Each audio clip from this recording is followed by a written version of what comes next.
Sergeant Rich Brunson of the Los Angeles Police Department, Valley Traffic Division. So at about 1850 hours tonight, or 6:50 p.m., we received a call regarding a vehicle versus pedestrian traffic collision at the intersection of Coldwater Canyon and Ventura Boulevard. Officers responded and set up an initial crime scene. The deceased, who was at scene, was pronounced at scene by the Los Angeles Fire Department. Based on the investigation we've conducted so far, we've been able to determine through an independent witness, physical evidence, and statements that the pedestrian was attempting to cross from the west curb to the east curb. The pedestrian was in a crosswalk, however, he was crossing against a solid red hand and a red tri-light. The vehicle was traveling northbound on Coldwater Canyon and had a green light and had the right of way, and unfortunately struck the pedestrian, causing the pedestrian to fall to the ground, and the pedestrian was pronounced dead at scene. Yes, the driver stayed at scene.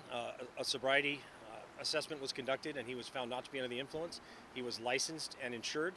He complied with all aspects of the law. Based on the pre-impact skid marks that we see and the tire marks, we'll be able to conduct a speed assessment. However, a preliminary look at those determined that he's traveling well within the speed limit.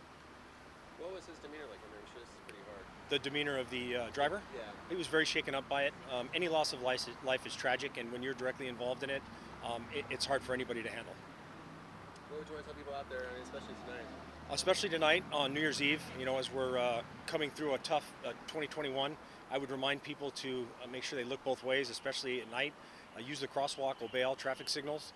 On the other side of that, I would advise all motorists, even though you have a green light, don't automatically take that for granted. Make sure you maintain your high level of awareness and make sure that it's safe to proceed to avoid any type of accident of this nature. Could you give a description of the deceased? The deceased is a male white, approximately 50 to 55 years old. From the looks of his belongings, we believe that he was a person experiencing temporary homelessness at this time.